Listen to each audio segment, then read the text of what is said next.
కరీంనగర్లో granite overload వ్యవహారాలపై రవాణా శాఖ అధికారులు కొరడా జడిపిస్తున్నారు. ప్రతిరోజు తనిఖీలు నిర్వహిస్తూ లారీల్ని హడలెత్తిస్తున్నారు. టన్ను ఎక్కువైనా ఫైన్ విధించి 6 నెలల పాటు డ్రైవర్ లైసెన్స్ కూడా రద్దు చేస్తూ ఉండడం షాక్ తీస్తోంది. ఓవర్లోడ్ కేసుల భయంతో గ్రానైట్ లారీల అసోసియేషన్ రవాణా బంద్ చేసింది.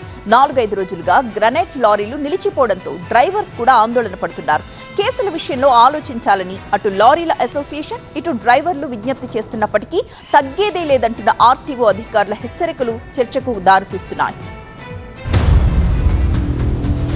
కరీంనగర్ జిల్లాలో 300కు పైగా గ్రానైట్ క్వారీలు నడుస్తున్నాయి. ఇక్కడ బండను వివిధ ప్రాంతాలకు తరలిస్తారు. కటింగ్ మిషన్ ఫ్యాక్టరీలకు కూడా ఇక్కడ నుండే బండ రవాణా చేస్తుంటారు. IIHM స్టూడెంట్స్ ప్రపంచం మొత్తం ఉద్యోగాలు చేస్తూ లక్షల్లో జీతాలు సంపాదిస్తున్నారు. ఇప్పుడే చేరండి international institute of hotel management. అయితే ఒక్కో లారీలో ఒక్కో బండను మాత్రమే తరలిస్తారు. ఈ బండల బరువు సుమారు 60 టన్నుల వరకు ఉంటుంది. సాధారణంగా కరీంనగర్ నుంచి వెళ్లే మెజారిటీ గ్రానైట్ బండల లారీలు ఓవర్లోడ్ తో వెళ్తుంటాయి. దీంతో ఆర్టీఓ అధికారులు ఒక్కసారిగా కన్నెర్ర చేశారు. పెద్ద ఎత్తున తనిఖీలు నిర్వహిస్తూ గ్రానైట్ లారీలకు వణుకు పుట్టిస్తున్నారు. ఓవర్లోడ్ ఉంటే చాలు ఫైన్ వేసి డ్రైవర్ పై చర్యలు తీసుకుంటున్నారు. ఏకంగా 6 నెలల పాటు డ్రైవర్ లైసెన్స్ రద్దు చేస్తుండడం చర్చనీయాంశమవుతుంది. కరీంనగర్ ఆర్టీఓ అధికారుల దాడులతో గ్రానైట్ లారీల అసోసియేషన్ అలర్ట్ అయింది. ఆర్టీఓ అధికారుల తీరుపై గ్రానైట్ లారీల అసోసియేషన్ నేతలు ఆందోళన వ్యక్తం చేస్తున్నారు. కొద్ది రోజులుగా గ్రానైట్ లారీల రవాణా నిలిపివేశారు. ఈ సందర్భంగా టన్నుల లెక్కన కాకుండా బండరాళ్లు ఎంత ఉంటే అంతకు అనుమతివ్వాలని డిమాండ్ చేస్తున్నారు. గతంలో ఎప్పుడు ఇలాంటి పరిస్థితులు లేవని, గత నెల రోజుల నుంచి ఆర్టీఓ అధికారులు తనిఖీలు ముమ్మరం చేసి వేధిస్తున్నారని ఆరోపిస్తున్నారు. సింగిల్ బ్లాక్ అనుమతిస్తేనే ఇకపై రవాణా చేస్తామంటున్నారు గ్రానైట్ లారీల ట్రాన్స్పోర్ట్ ప్రతినిధులు. ఈ సింగిల్ బ్లాక్ అనేది ఇంతకుముందు గత ప్రభుత్వం కానీ ఈ ప్రభుత్వం కానీ మొన్నటిదాకా కానీ మాకు ఎవరు కూడా అందుబాటులో ఉండి ఎవరు కూడా దాన్ని ఆపలేదు. ఇప్పుడు ఆ సింగిల్ బ్లాక్ పర్మిషన్ ఇవ్వాలని గవర్నమెంట్ కోరుతున్నాము. దీని మీద చాలామంది ఆధారపడి బతుకుతున్నారు. డ్రైవర్లు కానీ, ఓనర్లు కానీ, క్వారీ ఆపరేటర్లు కానీ, ఇంకా దీనికి సంబంధించిన చాలామంది ఆధారపడి బతుకుతున్నారు.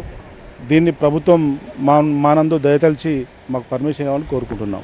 లారీల బంద్తో కరీంనగర్ నుంచి ఇతర రాష్ట్రాలకు గ్రానైట్ రవాణా పూర్తిగా నిలిచిపోయింది. క్వారీల నుంచి కటింగ్ మిషన్ ఫ్యాక్టరీలకు కూడా రవాణా బంద్ అయింది. దీంతో లారీలన్నీ పార్కింగ్లకు పరిమితమయ్యాయి. అయినప్పటికీ ఆర్టీఓ అధికారులు మాత్రం ఖచ్చితంగా నిబంధనలను పాటించాలంటున్నారని గ్రానైట్ లారీల ట్రాన్స్పోర్ట్ ప్రతినిధులు చెబుతున్నారు. ఇలా అయితే గ్రానైట్ లోడ్లు రవాణా చేయలేమంటున్నారు.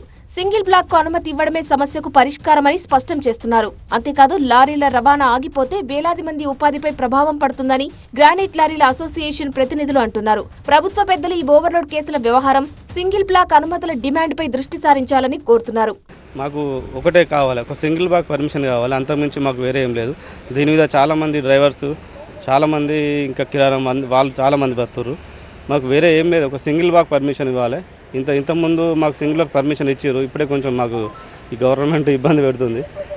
మాకు సింగిల్ బ్లాక్ పర్మిషన్ ఇస్తే మేము చాలామంది ఉపాధి ఉంటుంది. మాకు ఇప్పటికే 4-5 రోజుల నుంచి రవాణా పూర్తిగా నిలిచిపోయిందంటున్నారు గ్రానైట్ లారీల డ్రైవర్లు. ఆర్టీఓ అధికారుల తీరుతో ఉపాధిపై ప్రభావం చూపుతుందని ఆవేదన వ్యక్తం చేస్తున్నారు. లారీ ఓనర్లు అనేది బండ్లు అనేది స్ట్రైక్ చేస్తున్నారు. గ్రానైట్ అనేది నడవట్లేదు. సింగిల్ బ్లాక్ అనేది నడవకుండా బండ్లని ఆర్టీఓ వాళ్ళు ఆపుతున్నారు. అలా చేయడం వల్ల బళ్ళు అనేది ఆపుతున్నారు. లైసెన్స్ అనేది సస్పెండ్ చేసి 6 నెలలు రిమాండ్కి పంపుతున్నారు. అలా చేయడం వల్ల మా జీవనోపాధి పోతుంది. మొత్తంగా కరీంనగర్లో గ్రానైట్ ఓవర్లోడ్ పై ఆర్టీఓ అధికారులు కొరడా జులిపిస్తుండడంపై గ్రానైట్ లారీ ట్రాన్స్పోర్ట్ అసోసియేషన్, లారీల డ్రైవర్లు ఆందోళన వ్యక్తం చేస్తున్నారు. ఈ క్రమంలోనే సమస్యను పరిష్కరించేందుకు ప్రభుత్వం చర్యలు తీసుకోవాలని కోరుతున్నారు.